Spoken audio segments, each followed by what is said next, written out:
Love this podcast? Support it and sponsor today. Simply head to ozcastnetwork.com for details.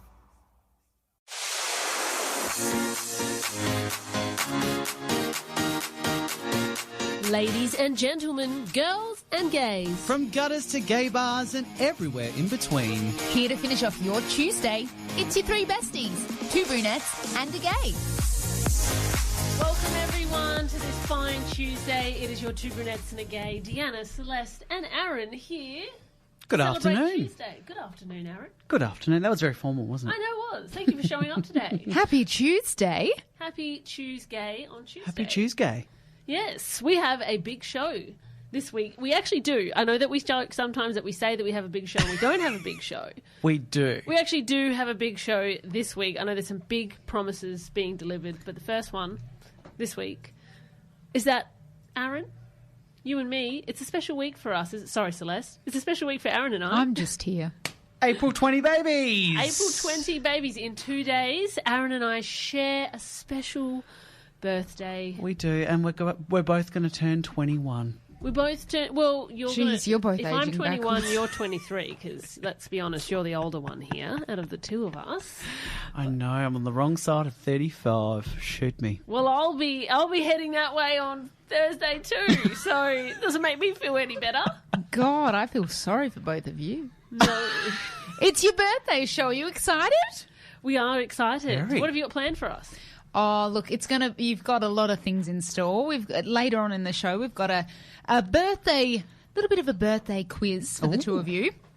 You know, I'm going to try and turn the two of you against each other, considering your little Taurian twins that you are.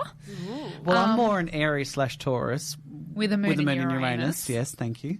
Do you Heard actually you know say if that a you're an time or Aries two. or a Taurus? Because we're on the cusp. We're on the cusp. I'm a Taurus. I think I'm more Aries. Yeah. We'll have to dig deeper into that. Maybe we'll get the fact checker in. I would agree. I actually do think Aaron is more Aries and Deanna's more Taurus because you're born on the same day, but you have very different personalities. Very different. Very different. Yeah, super different. Which is super fun for me to work with two completely different star signs that are born on the same day.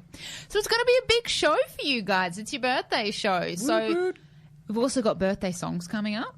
Yes. The number one songs from the days you were born, April 20, 1986 and 1988. Oh, I have to laugh because I saw that you wrote down on the running sheet that the song that was number one in my birth year, you'd written down that Billy Idol had sung it. Yes. Now, I have to say that Billy Idol singing Billy Ocean, I would love to hear that. And Billie Eilish was in there too. No, she wasn't. No, she wasn't.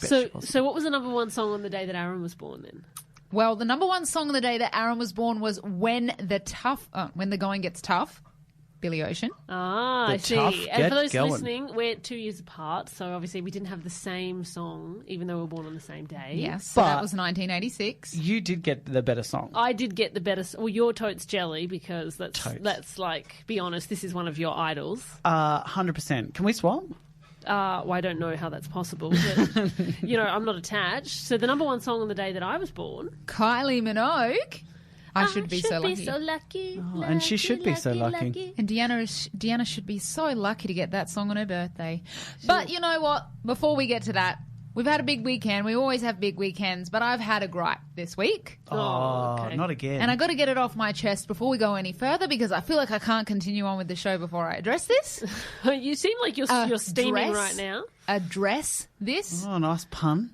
Did you hear that? I like it. Oh, okay. I don't know if the two of you do any online shopping, right? But I do a bit of online shopping just purely because I tend to find that sometimes I just don't have the time to get out to the shops. Not because I don't want to. I actually do like going out and shopping and trying things on and seeing things, but sometimes the time just doesn't permit. So you try and be organised, you try and get yourself together. This past weekend I had my mother-in-law's 60th birthday. It was 70s themed, so I had a theme that I had to go with, 70s glam. 2-3 weeks ago I jumped online and I found a few pieces. Liked them, thought, great, let's order them. They were due to arrive last Monday the 10th. Now, being the organised person that I am, I knew that Monday the 10th was a public holiday, so I'd even factored in the time that they wouldn't arrive on that date. They would maybe arrive a day or two later. I was fine. I was ready to go. That's some preparation. Organised. That's very prepared. Do you know when they arrived? No, I don't, actually. Tell us, when did they arrive? At 4:11 p.m. today. What? Yeah. What? So the party was on Saturday, so I went naked. Yes. Well, that would have been the comic relief. Oh, I found an outfit. Lucky. I did find an outfit. Thank God. But, when I got that email today, I was very, very disappointed. A whole rigmarole of trying to follow them up last week. Well, so they have arrived, and I have nowhere to wear them, so they'll be getting sent straight back. But I want to know, Deanna, Aaron? Yeah. What's the worst thing you've bought online? The worst thing that I've bought online, you know, I got to be honest, like, I've only just really recently got into the online shopping space. And now I do like it, actually. I didn't like it at first because I'm a tactile person. I wanted to go and see the quality of everything. But I like it because what I got sick of is going to the shops and then trying to look for something, and then there's like nothing in the vicinity of what you want to look for, and in a few hours you don't have time to go somewhere else, whereas obviously online shopping you can look from everywhere, so there's more choice. The only thing I can think of that comes to mind though was I did buy some kitchen stools for my house online. Some stool samples. Some stool samples. No, they weren't samples. They were 4 stools, right? A full stool. That I bought online. And when I got them, they look amazing. Like, they look great. But when you sit on them, they only fit one bum cheek. They are tiny. So everyone that comes over is like, oh, this is different. And I'm like, yes, they're wildly uncomfortable. And I paid a premium for them too. And so I've kept them for like the last 2 years because, well, I paid lots of money for them and they suit the house, but I don't really sit on them. So they're more for looks. Put 2 together, David reckons. Yeah, that's it. 1 for each bum cheek. Have to try it out. I can't get over that these stools only fit one bum cheek. It's really, and like, I consider myself not someone to have a huge ass, like, and not that there's anything, asses are lovely in all sizes. I'm not going to get into that conversation. But the point is that like I have a rather, small frame. I have a rather small frame. Yeah. And it's too small for me. Wow. See, that says a lot. It does. Because you don't got no booty. No, well, I got some booty. You got a little teeny tiny some booty. Some booty. But it's appropriately sized for my body. That's so. Look, what about you? That's not too bad. Look, I remember when Aaron, I was. do you have some booty? I've been working on it. Shout out to James at Snap Fitness. No. What's the worst thing you bought online, Aaron? I have to tell you. So when we were doing Fringe, my gosh. The skits that we would do, I would go out searching for these costumes and props everywhere. Now, Adelaide has a very, very limited opportunity to buy the stuff that we wanted. Mm-hmm. So I would obviously go online and buy a lot of stuff. And one year in particular, we were going to do a tribute to Katy Perry's Peacock. Yes. And as you know, the gag of that was that I came out dressed as a penis. Oh, yes. This was my favourite, actually. We can post photos of this online in case you've missed it. Now... And videos. You girls will remember that I bought a penis online. You bought 2 penises. I remember that. I actually have a picture of you on it. I saw it the other day. I remember the original penis. On there. Can I just confirm, I didn't buy a penis online, sorry. I bought a penis costume online, and I bought 2 penis costumes online. Peni costume. So I bought, one of them I bought... And we tried it in the... I remember us trying this out. It was terrible. So this one I bought in particular was like a fan kind of setup where you had this little fan inside the costume and it was supposed to inflate this penis. It was one of those blow-up costumes, which we didn't know, I think, when you bought it. I actually have the photo right here. Right here. Oh, there's some evidence. And we'll put it on our story so you can actually see it. Now, there was a lot of wrinkles in that penis, but I have to say... It was a complete disaster. So the fan moved at like the pace of, I don't know, someone that's got COVID trying to breathe. Like... It took like... That's all it was. And it took about 10 minutes to completely inflate. It did not stay inflated. And that's the last time I buy a penis on Wish. Yes. I mean, a penis costume on Wish. All right, so I'm glad to know that I'm not alone. But I'm sure you looked fabulous at the party anyway, Celeste. She did look fabulous. I pulled it together in the end, but I had to get it off my chest. I'll be sending it back. Good girl. So big show coming up later, everyone. We have some interesting event disaster stories for you all. We also have an interview with the fabulous Paul Attore Tabone, and we have more birthday fun coming up for you later. So stay tuned for more Two Brunettes and A Gay.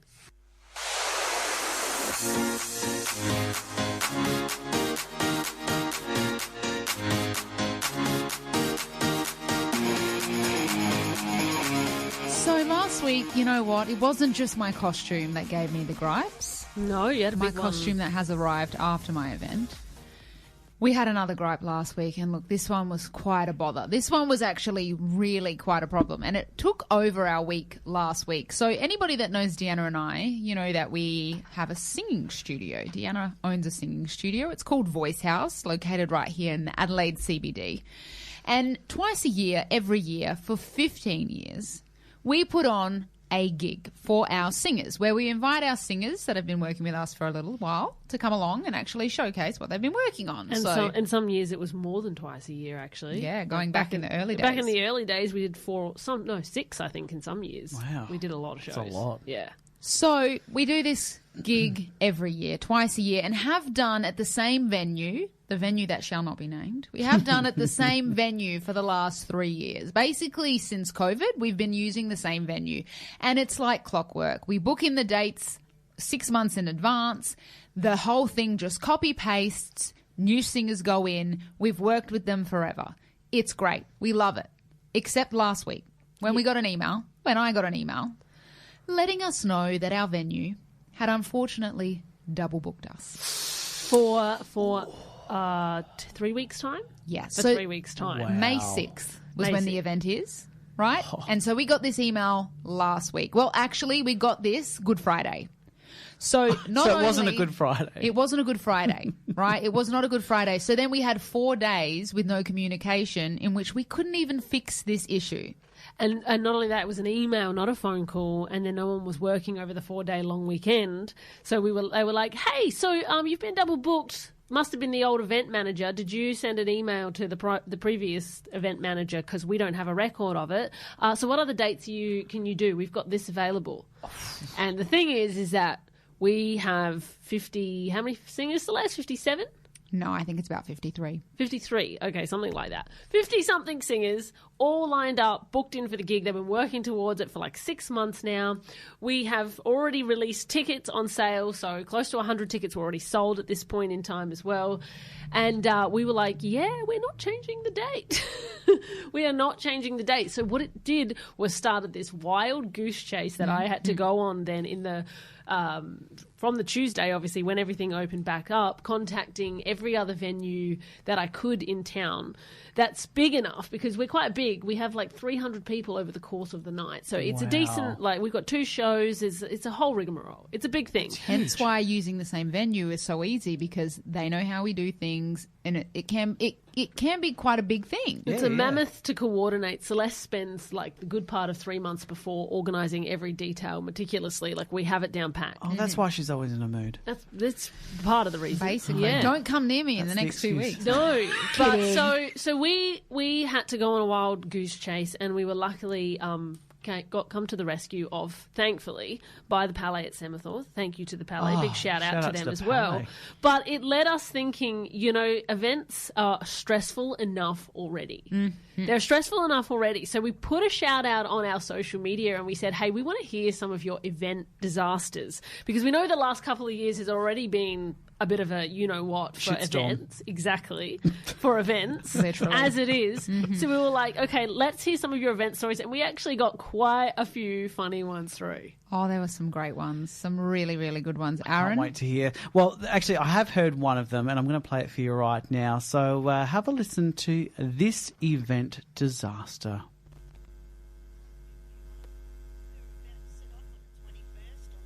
A beautiful night, DJ music playing, captain in hand, all ready, birthday girl ready to go. All of a sudden we get sandbanked. In the middle of the Port River, birthday girl has to jump off the boat, lands in the mud. Can't get much more disaster than that. You can't get more South Australian than that on the Port Princess. Port Princess bogged in the middle of the Port River. She was like the Port Princess Meghan Markle. My God, can you imagine being that poor birthday girl? You'd be all dressed up in your 21st best, and then you have to jump into the poor river. At least it would be memorable, though, I guess. I mean, it would definitely be memorable, but I mean, again, can you imagine, like, you get to the, obviously, at least they got to the party, which is a good thing, but then you get to the party, done all this prep, all this planning, and then... At least it wasn't a Titanic situation. No. Well, that would have been unfortunate. I hope there wasn't any capsizing. All right, we had another one. This one, short, sharp and shiny, but this one is great. Oh. My work prepaid $20,000 for a work party at an Adelaide pub the week before COVID closed everything down. Oh, that's a big lot of money. So I'm assuming that money. See, because this is the thing. If everyone remembers at the beginning of the situation, because no one knew how long lockdowns were going to be, and everyone thought, oh, it'll just be a couple of months and then we'll be out of this situation. I know a lot of people in these situations were like, oh, we'll just hold the money and we'll just reschedule the date, and everything got postponed and postponed and postponed.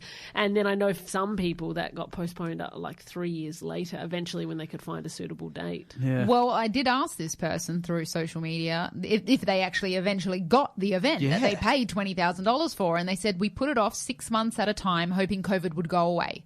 Eventually, they gave us the $20,000 back in gift vouchers last year. How many schnitzels and beers is $20,000 Wow. That's a lot of gift vouchers. It's hard though, because I know, like, the businesses all shut their doors, and so they obviously started to hemorrhage money, and so they didn't have it to give back. But then the same token, the customers were out of pocket, and then they couldn't have what they had. It's not a good situation. Not a good situation. Well, at least you got Christmas presents for the rest of the year. I'd also be interested to know, do they still have gift vouchers left over? Yeah. Like, have they gotten through the 20K? Do you want to chuck one our way? Yeah, probably since gone under. Actually, it was the Port Princess. That since went under, literally. What else did we get through? All right, this one, you're in for a laugh with this one. Okay. All right, here we go. For a last-minute wedding shred, oh no! I took a laxative every night for a week before the big day, and nothing happened. Nothing happened. Knowing I was playing with fire, and in vain AF. The night before the wedding, I took 2 laxatives. Woke up, had a coffee, and midway through my makeup, I was like, holy shit. Literally. Literally. Oh, no. I spent all morning trying not to shit myself. Sent my bridesmaids out for some gastro stop and clenched my cheeks so hard down the aisle of the St. Peter's Cathedral. Oh. So that didn't actually turn into a disaster? Like a public disaster?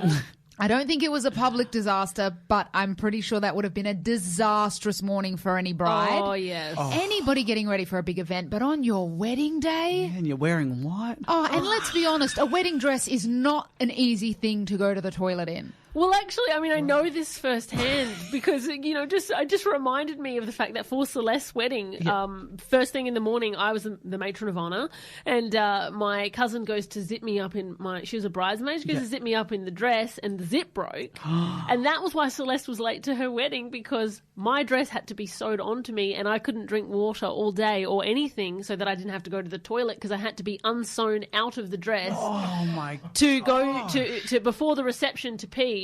And then the dressmaker quickly sewed a new zip into it so that I could use it for the rest of the evening. Wow. And you wouldn't have known. And so you wouldn't have known at all. You wouldn't have known. The show must always go on. They were some great stories. Thank you so much. We've actually got some more fun stuff coming up for you after the break. So stay tuned, because you are listening to Two Brunettes and a Gay.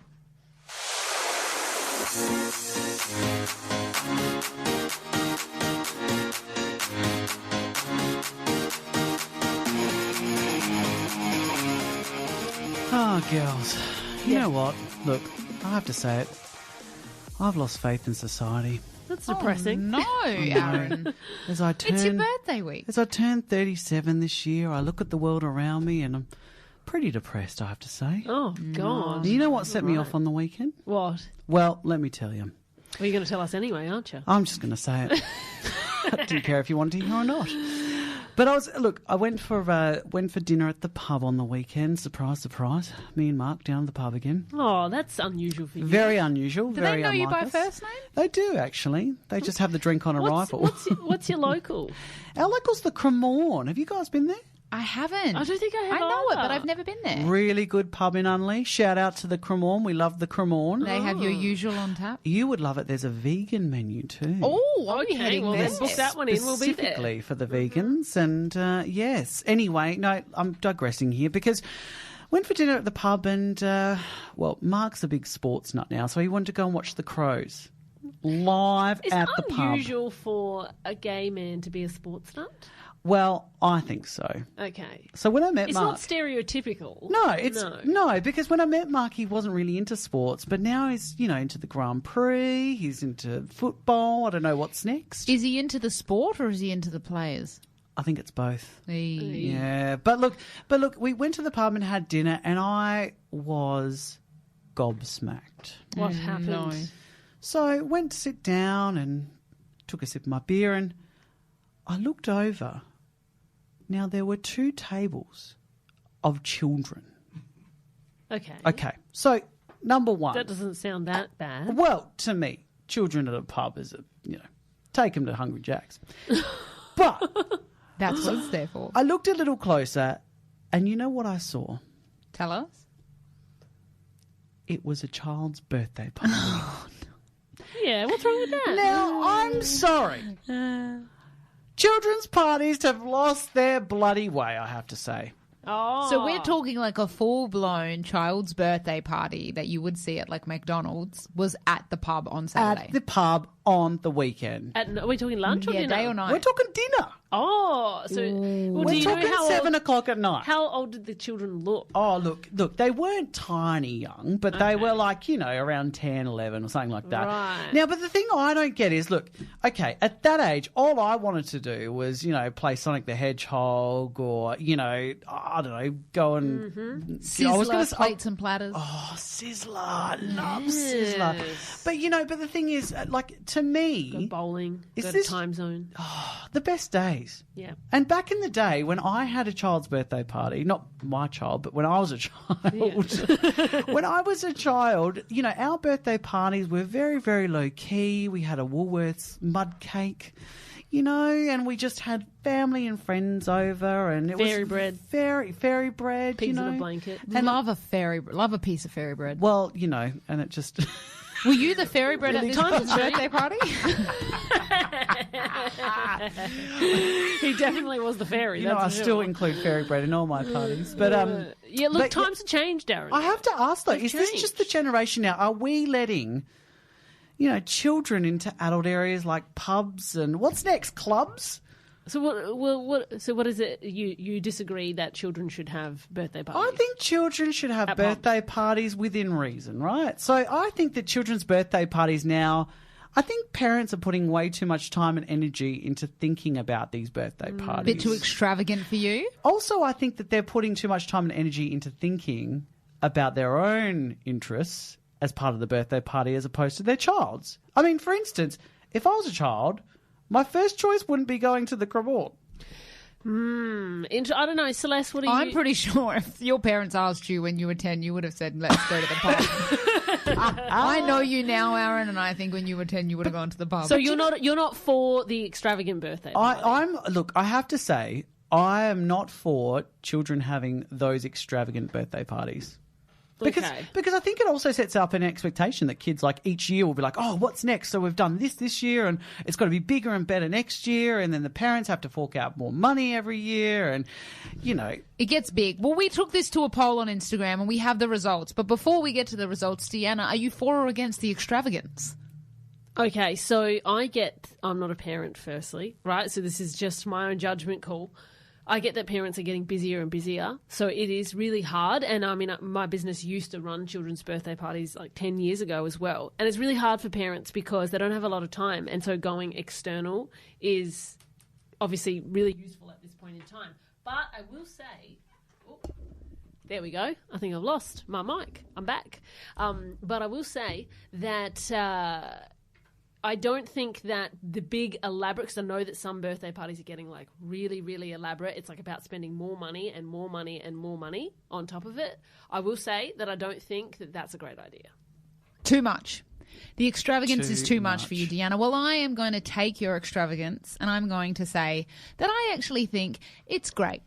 I love when the parents go to this effort, and I have been to some phenomenal birthday parties. I love it. I think, you know what? As an adult with no children, we obviously are all adults, no children. Yes. I actually enjoy going to a kid's birthday party where there's something for me there, right? Yeah. And this is the parents that put in all this effort, and I go there and I have a great time as an adult, right? Yeah. Don't get me wrong, I love a piece of fairy bread. But I love when I go to a party and they've got like adult games and that within reason. Not naked twister. I think it's great. I'm all for the extravagance. Look, and that's the only thing I will give these over the top parties is the fact that ultimately there's a ton of wine involved. Yes. So at least I can get plonked. That's the only reason while having you to deal with kids running around. Yeah, I don't know. I mean, I think, like I said, it was better for the kids back in the days where the parties were simple, and I guess it was like the competition wasn't there. I think that's the point I'm trying to make right now, is that it is a fine line, because obviously it's awesome if you have the means to put on something fun for the kids, but I also have, interacted with kids around the age of, 10, 11, 12, and a lot of it seems to be how much money their parents can spend on them as well. So it's a fine line. It is indeed. What did Instagram say? You can tell that Deanna's not a parent because she said, I have also interacted with kids. I have interacted with children. Consulted with children. I have yes, passed them by once or twice. My people have talked to their people. I have friends with kids, and obviously, it can be very competitive. I think the wholesome days of the backyard birthday party. But I do have to shout out to the Italian community, because Italians know how to throw parties. To throw a party. Oh, yeah. Oh, definitely. Every Italian party I've been to, including the kids' parties, my gosh, they've been a riot. I say bring on the competition. I'll go to all of them. Invite me to your kid's birthday party. Try and beat out all of your neighbours and all of your friends and bring it on. I'm there. No, I think we need to teach humility. Well, we have the poll results. We asked, do you think children's parties have gotten too extravagant? Oh, yes or no. It was a simple vote. And with 67% of the votes. Oh, 4 against. The yeses have it. Too extravagant. Yes! Oh, see? Yeah. I'm glad. See, I knew you were all on my side with this. Yeah, because, I mean, some parties are getting catered, like, I don't know, $80, $100 a head. Crazy. And then it's for the parents as well, and then there's like 100 people there. Add in a drinks package, I'm there. Look, bring back the days when I was a child and the only thing, wine that was on the table was the cooler bar, the cask of cooler bar. Look, we didn't stoop that low. For the kids or for the adults? Well, that's where I started tasting wine. Within reason. No. But, it was so much simpler back then. I just like the simple old days, but they're long gone, so. There we go. Well, the Instagram has it. Instagram has it. And I'll win the next one. You'll win the next one, they Celeste. Have the final say. All right, we're going to head to a break, and so stay tuned, because coming up after the break, we have a very exciting interview with a wonderful Australian opera singer.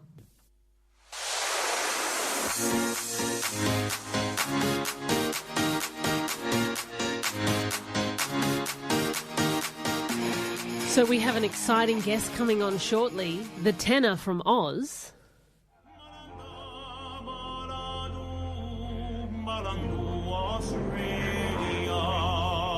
That was opera, musical theatre and recording artist Paul Attore Tabone. Welcome to the show, Paul. Woo! Thank you for having me. Thank you. Thank you for joining us. We are very excited to have you on. Now, you just had a show in Adelaide over the weekend, didn't you?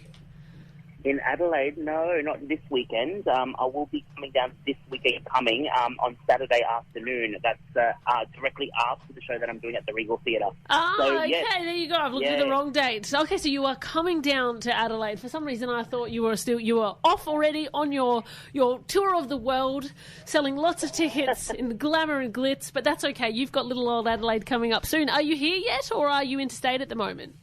No, I'm actually at the airport in Sydney on my way to Townsville. I have a concert tomorrow morning, a morning melody performance at the Civic Theatre. And then I'll be hopping on a plane down to Adelaide straight after that. So busy. Oh, the life of a star. So tell us a little bit about what you have going on at the moment. Are you touring around the country, are you?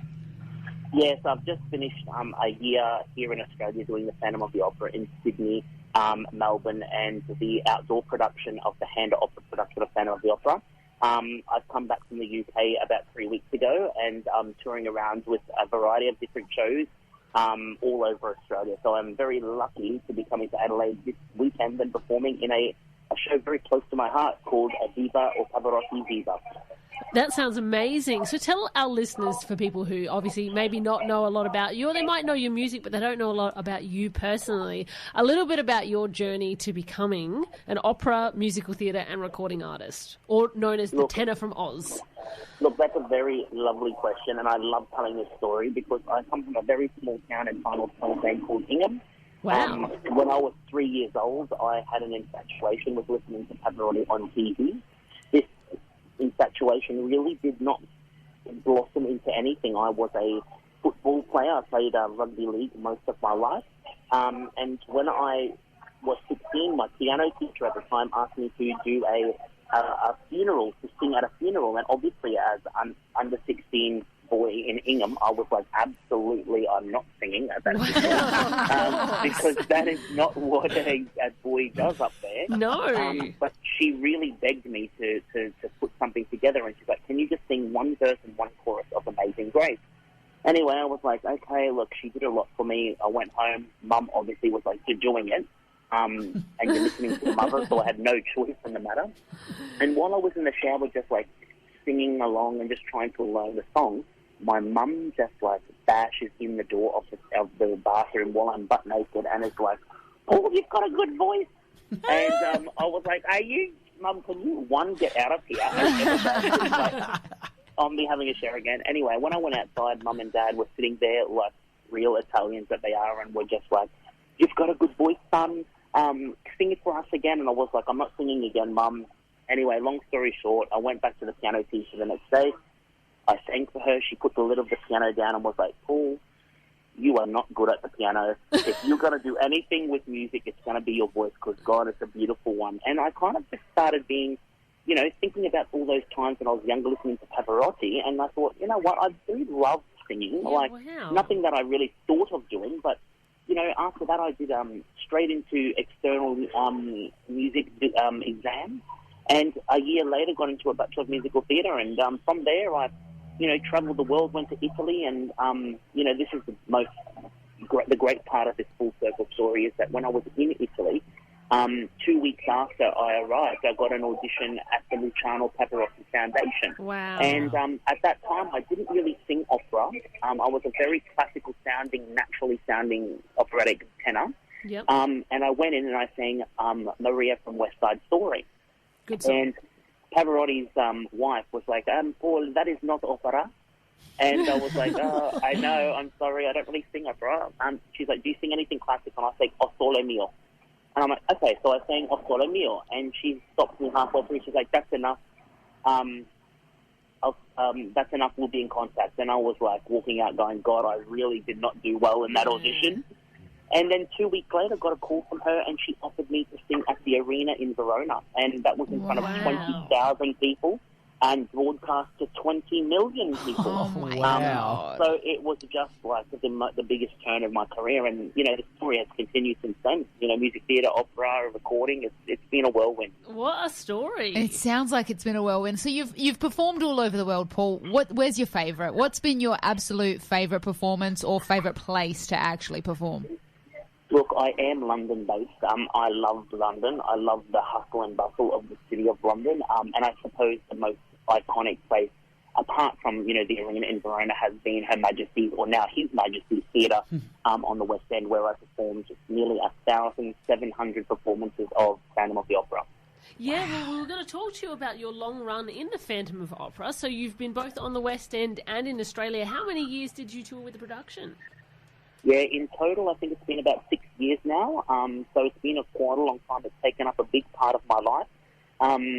I play the role of Ubaldo Piangi, which in fact is the opera tenor of the Opera Populaire in Paris.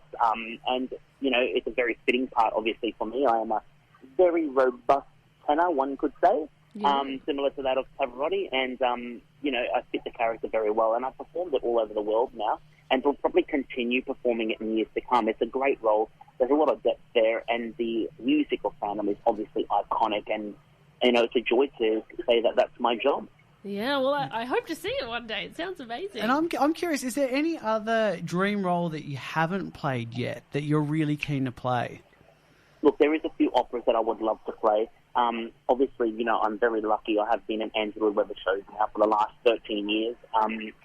There is many different roles that I would love to play. Ones that are suitable for me, I think, come more into the operatic scene, like La Bohème, roles I've studied, Cavadoci and Tosca. But other big musical theatre stuff, I think we're focusing a lot on the shows like Miss Saigon and Les Miserables. These are great shows that I would love to see, to be involved in one day. Fabulous. That'd be amazing. And I can also see you in a bit of a rock musical. We've got Rocky Horror here in Adelaide at the moment. I can see you in a pair of fishnets there, and I think we'd rock out with that too. I think that sounds Look, awesome. I'm not going to lie, I would rock a pair of fishnets, that's for sure. Oh, well, Paul, it has been incredible talking to you. Now, your show then this Saturday at the Regal Theatre is Viva Pavarotti, an homage to the greatest tenor of all time, Pavarotti himself. So obviously one of your, now we know, one of the reasons you got into music to begin with, Pavarotti as well. So I think we definitely look forward to seeing the show. If there's anybody listening who wants to go and see the show as well, they can go to your website, paultabone.com, and have a look for tickets. They're also available through Try Booking as well, so just look up Viva Pavarotti, and you can check Paul out this Saturday. Thank you so much for joining us tonight, Paul. It was a pleasure to speak to you. Thank you so much for having me, guys. No worries at all. Thank you for listening, everyone. We will be back.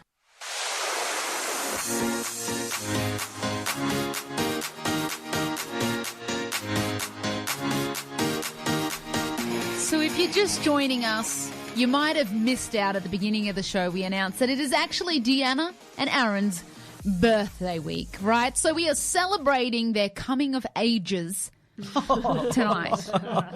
We're not that young. On the show, right? Born on the same day, God bless me for dealing with two Aries/tourists with a moon in Uranus. Deanna and Aaron both born on the 20th of April, so it's their birthday on Thursday, and we like to have a little bit of birthday fun here on our show. We love to celebrate a good birthday. However, I get gypped because my birthday, if you joined us on my birthday, which was just a few weeks ago, I have Deanna and Aaron planning everything for my birthday, but no, I have to plan everything for the two of them in the same week. So it's a little unfair on me, but yeah, but it's not, because at least you don't have to plan two birthdays. Like, it's just, you just do both at once. It's hard. You guys are hard work to work with on a weekly basis. Not to mention your birthday. It has been a learning curve to work weekly. I know. With you guys. I know. So we started a tradition on my birthday, which was a birthday quiz, right? So with my birthday quiz, we got to know a little bit about me. You asked me some questions. Deanna, some sentimental stuff. Aaron, some ridiculous stuff, as you would expect. Yep. But I've got something a little different. It is quiz in style, but I'm going to ask you questions. Now, I've called this segment, or this quiz, Tell the Truth. Okay? Ooh. Because I'm going to ask you two birthday twins to be honest about each other. And spill the tea on your real thoughts to the questions I'm going to ask you. So I want have a radio no show holds. after Wait, this. we're going to give an opinion on each other. No, you're not going to give an opinion. I'm going to ask you a question about the other, and you're going to answer it. Okay. Great. All right. Okay? I want no holds nervous. barred. I want the two of you to go against each other. Be nice, obviously. Are we being kind, or are we just going to go for it? When have we ever been kind? There's nothing fun in being kind. We're Aries/Taurus. We don't need to be kind. Just fiery. Okay. So, we've got some that are easy to answer, some that are maybe a little bit more difficult. Okay. All right. I'm nervous. Okay. This is going to be harder than I thought. There might not be a show next week, everybody. Okay. I thought I was only answering questions about myself. Gotta know about me. Nothing about you. Deanna's answering questions about you. Crikey. Okay, Right. Deanna, we're going to start with you. Okay. What's the best song Aaron's sung on stage? Ooh, he sung. Look, you have sung a number of good ones. I think I loved it back in the day when you did Faith. Yeah, I love George Faith. Michael. That was good. Yeah. Aaron? Little Things in the last show by Jessica Malboy. Yeah. Nice. That was a good choice. Okay, Yep. that was a sweet one. Favourite hairstyle that they've had? Deanna? Oh, we both had a lot of hairstyles. have. I liked your bleach blonde. Bleached. Okay. Yes, many people disagree with that. I liked your last hairstyle when you had it blonde, freshly done. Yeah, so the bleach blonde as well. Yeah, bleach blonde. Yeah, Yeah. maybe we're both better. So at two- blondes. Yeah. Let's go back. One blonde and a gay. Yeah. Okay, cool. All right, Aaron, we're going to Yes. start with you on this one. Okay. Most annoying thing about Deanna? Be honest. Tell the truth. We want to know what's the one most thing? annoying thing She's- about Deanna. She can be bossy. A little bit. Oh, okay. Yeah. Okay. I Yeah. feel like you could have gone much harder on that. Yeah, I won't go into detail. Okay, Deanna, most annoying thing about Aaron? Oh, when he gets too sloshed before a show. Oh. That is going hell for leather there. Okay. And hey, look, I've got two people I have to get sloshed. I know. to deal with two Yeah, sisters. I know. Look, we know that it's warranted because you're going to deal with us. All right, Aaron. Yep. Biggest disagreement in your memory that you've had with Deanna? Oh, jeez. We haven't had that many. No, I don't know. Oh, you know what it was? We'd had like a miscommunication about what time to get to Fringe to take photos before a show. And then she got really stroppy with me. Oh, God, it mustn't you've have been got that big a good disagreement. I don't memory. even remember that. Yeah. Deanna? Yeah. I don't remember any because I feel like Celeste and I disagree all the Yeah. time, and Aaron Weekly. just laughs on his phone and Snickers in the background. Yeah, I And films usually it to share with us at a Yeah, later exactly. Yeah. While I'm having a drink. date. Okay, Deanna, least favourite onstage costume Aaron's worn? Oh, least favourite. No, I don't know if I have a least favourite. This is hard. Yeah. Okay, skip. Okay. Aaron, least favourite costume Deanna's worn on stage? The peacock costume. Oh, he yeah. went Only for it. because It it wasn't was good. really crinkled. And just Yeah, looked they were shit. like it was Yeah, going to fall wasn't apart. good. Yep. No. Okay, favourite birthday memory you've shared, Aaron? Mount Gambier, the Not So Fast to Pasta tour. Was that Gambia? Gambia. Yeah, that we was Mount Mount Gambier. Gambier. Yeah. Okay. And our food came out like ridiculously late. Yeah, I second that. Yeah. I second that because that night we were like sip and save, sip and save, sip and save, and then we were in the tour bus with like good old Nat and Jock in the days, and they were Yes. taking us around. And then you put me in drag. Yeah, and then that's did, right. yeah. And then we saw That you was in a drag good for the memory. first time, and that was the first of many. I love how you said the tour bus. It was literally like a des. It was like a not a tour van. bus. There was no beds on this bus. It was just like 4 seats. Yeah, Yeah. Well, at least we went on a tour. Classy. Okay. Deanna, what area does Aaron inspire you in? In having the confidence to be on stage and be openly and boldly gay, especially back, 10 years ago when we started doing this, it wasn't as accepted as it is now. So he inspires me with his courage. Oh, I like that. That's cute. Aaron, what does Deanna inspire you in? Confidence and business intelligence. Ooh. Thanks. Yeah. I She's like a pro. I like my brain being And she's very confident. Like, her confidence always inspires me. All right. Deanna, if this trio became a duo, who would you kick out? Depends on who's pissing me off at the time. No, it's today. Today, You can Well, say you- me, clearly. yeah, you, because it's Aaron's birthday this Yeah. week, so I wouldn't want to rain on his parade. I'd say the same. Okay. Yeah. Well, so then you ask yourself the questions because I'm apparently not here. Where's your computer? Because it would work if we had like a brunette and a gay. Technically not brunette right now, but Yeah. a brunette and a gay. But otherwise, we'd just be two brunettes. There's got to be someone that's That aren't brunette. there's got to be someone that's the Michelle. But a brunette and a gay just doesn't have the same ring to it. Yeah, We've got it would just die. It Kelly would and die. Beyonce here. That's Okay, Michelle. last question I'm going to ask you. What is the one piece of advice you would give to each other? Deanna, one piece of advice that you'd give to Aaron. Always Wisdom. stay young at heart like you are right now and continue to have fun and go wild the rest of your life because you'll die happy knowing that you were you. Oh, that's good. That's Aaron? nice. Go back to eating meat. Never.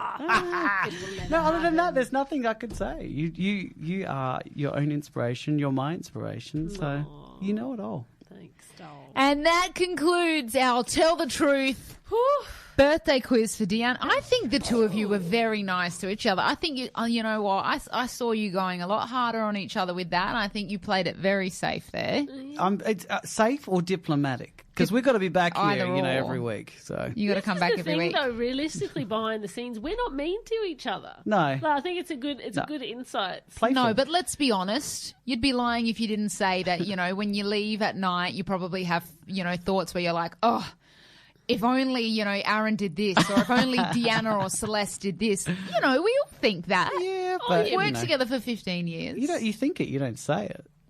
This tonight was your opportunity to say it. Yeah. Yeah. I don't know. I feel like we're all we all. We'll come back tomorrow. We've maintained a professional relationship for 15 years. Oh, I'm off again. Oh, Hello, microphone. No, I'm stealing Aaron's. We've You've maintained a professional relationship for 15 years. And if you just saw what I saw in the studio, right, this just shows how long we've worked together. Deanna's mic cuts out, so Aaron just smacks the mic to try and get it back on. It was teamwork. And as soon as the mic didn't come back on, Aaron just swings his mic over to Deanna, and they just worked in unison. and you just got to speak into the big black thing here. Well, we're intuitive at this point in time because we've had that much shit go wrong in stage. We just we got to have each other's back. That's how we keep it smooth. Really do. All right, so then really my last question, birthday plans. What have we got planned? What's your birthday plans? Well, I went out on the weekend, had some cocktails. It was a fabulous night. Thanks for my invite. Finished at 4 o'clock in the morning, Oh, though. jeez. I can party like a 20-year-old, but I can't recover like one. But just a nice quiet dinner with the family this Thursday. What about you, Dee? I'm going out this Thursday night for dinner as well with my partner Brenton, and then on the weekend on Sunday, which you're too busy for, Aaron. Yeah, I've got a gig. We were too busy for yours last week, and now you're too busy for ours. I'm having lunch at Sneaky's with some friends and some family, so it should be nice. I'm jealous. Sounds like you've got some Jealous. beautiful weekends planned. Well, that was our birthday quiz with Deanna and Aaron. Stay tuned for more Two Brunettes and a Gay after the break as we come back with your always favourite shit advice.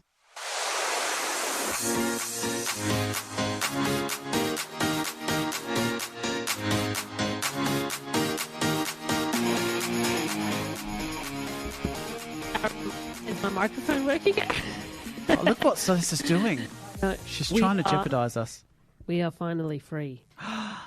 We are free. We are finally free. One brunette and one gay. One brunette, one gay. You and I voted, and Celeste lost, and so now she's out. She's out for good. She out. I wonder, where is she gone? I don't know where she's disappeared. Oh. I can't even see her. It's very peaceful. Am I in the supposed to studio. talk, or am I just supposed to sit here silently and pretend that I'm not here? I'm still here. You They could have can't gone get rid with of me. that. I hold this show together. You are the glue, Celeste. You are the glue. She's the glue. I'm the nail glue was that, keeping this together. What's that glue you used to use in primary school, like the college You, glue? the you. Clag. I'm the clag keeping this shit show She's together. the clag hag. Celeste Clag. If you have stayed my till middle this name. point in the show, thank you so much for staying. Because congratulations. if you thought this was and congratulations, because if you thought this was a shit show already, it's about to get even more shit because we brought back again shit advice. Woohoo! We're finishing off the show with our regular shit advice. We have our not very qualified doctors, Celeste and Dr. Aaron, in the studio again to answer a very important question from the interwebs of Reddit right now. All right, your This is a service. little bit of a doozy, this one. Ooh. My sister-in-law has been cheated on, but I'm not allowed to say anything. What should I do? So my boyfriend has an older brother who is very dishonest and deceitful. I found out a while ago from my boyfriend that his brother confessed to cheating at the strip club on his fiancée with a stripper. Ooh. Apparently the girl only lives around the corner from us, a few doors down. She's come outside the house and had chats with my boyfriend and his brother while they've been working on a car together in the street. And what makes it worse is that every time he has lied to his fiancée about the strip club or where he was going or what he's doing that weekend, etc., and she is gullible enough to believe it. I don't know what to do. Oh, wow. What? Are we just assuming that this other one is not cheating on the girlfriend? The the one boyfriend. telling the story. I mean, like, she talks to my boyfriend and his brother outside the house and all of this stuff. Like, maybe you should look in your own backyard. Oh, yeah. Oh, maybe. Would you tell or would you keep quiet? See, this is a doozy. I think look, I've had enough drama in my life. I'd probably keep quiet, to be honest. Right. Because everything comes out in the end, right? You take the old high road. I would. But wouldn't you feel, if you were in that position, would you want someone to tell you or not? Yeah, look, I would. But, but my solution here is I'd kind of influence, the girl that this man is cheating on. Yeah. I'd influence her to become a stripper too. Or because then she could steal all her tips, take her job. That sounds like a long process. It's a long process, but Not thought out either. Not well thought out. it's on the fly. Yeah, Celeste. All right, this might be the Italian in me, but break his kneecaps. No, I'm sorry. Okay, first of all, let's not play the blame game and blame the girl for the fact that it's the boyfriend that's cheating, okay? Yes, if the girl knows that he has a partner, she is not innocent in all of this by any means. But let's not forget that the one who has the responsibility here to be faithful is the boyfriend. So I think screw him over. What have you got to lose? I mean, maybe your boyfriend. What have you got to lose? Screw him over. Girls, you got to support each other. Go and tell her, because I feel like that's not fair. I agree that it's not fair as well. I've been caught in a situation like this before where I didn't know that I was telling somebody that was what was actually happening. So, and I don't regret it at all. Yeah, I don't right. regret it at all because, it was serving for that friend of mine. But the thing is that the hard thing, I guess, in this situation is that sometimes there are people who know what's going on, and then when someone says something, they want to deny it or whatever the case is, or they don't want to hear it. Or if you're really in love with someone, you ever had a friend that's dating someone new and you're like, they're bad news. And you straight away they're bad news. And I had a friend once back in high school who said to me, my boyfriend was bad news, you never said anything. And I was like, well, because you were so infatuated. If I had said something, you would have pushed me away. And she was like, next time, tell me. The next one that came along was even worse.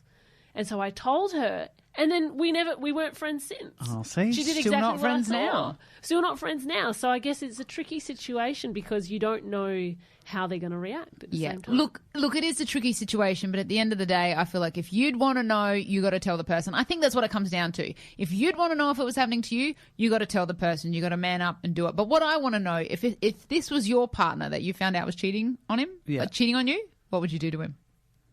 Aaron?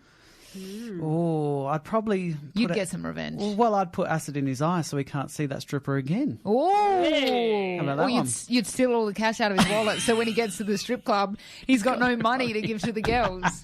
That's it. Now that's it. Now you're poor. Now you're talking. Yeah. Oh. Aaron's partner's actually just come into the studio. He's tapping on the glass. Oh, the poor husband of mine, he's just freaking out when I said that comment. He is freaking out a little bit. Oh, my mic is doing it again. Deanna, what's your revenge? I'll just steal Aaron's mic again. Look, I mean, firstly, if I was in this situation, if I was her, I'd be putting pressure on the brother to tell the truth and the boyfriend first, and I'd be giving them the benefit of the doubt, and if they don't, then I'd be saying something. If I was on the receiving end of this information, firstly, I'd want to know why. I'd want to know why. And then secondly, depending on the individual circumstance of the relationship, that would determine what the action was from there, because I think there's so many different factors in something like this. But stripper, probs, see you later. All right, but what's your revenge? What would you do? Oh, I don't know that I would seek revenge. Oh, you're a beautiful person, aren't you? She's being very diplomatic this evening. I don't want any bad karma. Well, but ultimately, I Is think... that bad karma? You know what I'd do, It's actually? more bad karma to them. You know what I'd do? I'd also start taking up pole dancing classes. Yes, Aaron. Because you know what? Like I said before, this is the point I was trying to get to before, but it is shit advice, so I just kept going with that theme. Beat them at their own game. Yep. I could see you put a wig up on a pole. I don't even a wig. No, Okay, I would don't wear a just wig. give Do me whatever you want, just then. give me a pole and let me ride. I wouldn't get revenge because then I'd be no better than that piece of filth. You know what you should do, Aaron? You should take the penis costume that we talked about earlier in the Yes. show Yep. and do that. Put that on and then go to the strip club. Put the penis on a pole. This is going downhill and it's rapidly. going downhill, but luckily we're about to finish the show because it can't go any more downhill from So now. this is why you guys kicked me off. This is why we kicked you off. No, thank you so much for listening, everyone. If you are listening live, check us out on the podcast, Two Brunettes and a Gay, on all your major podcasting platforms. And if you're listening on the podcast and you'd like to catch us live, we're 5 p.m. every Tuesday. And we have to say one last time, a big happy birthday to Deanna and Aaron. It was their birthday show tonight. Thank you. 20th of April. Wish them a happy birthday on Thursday because they're going to have big ones, and we are wishing them all the best. And if you'd like more from us during the week as well, or you'd like to be part of our interesting questions that we're going to start posting from episode to episode so that we can put yours on air too, please head to socials and look up Two Brunettes A Gay and follow us there. And other than that, have a fabulous week, and we'll see you next Tuesday. Ciao, Adelaide. It's your favourite trio, Two Brunettes and a Gay, here to remind you to join us every Tuesday at 5 p.m. for your drive home. Expect the best beats, sassiest segments, and plenty of piping hot tea from the weekly rumour mill. And let's be honest, we know us Italians love a good gossip. So tune in at 5 p.m. every Tuesday right here on your number one station, Radio Italia Uno, 87.6 FM. Love this podcast? Support it and sponsor today. Simply head to AuscastNetwork.com for details.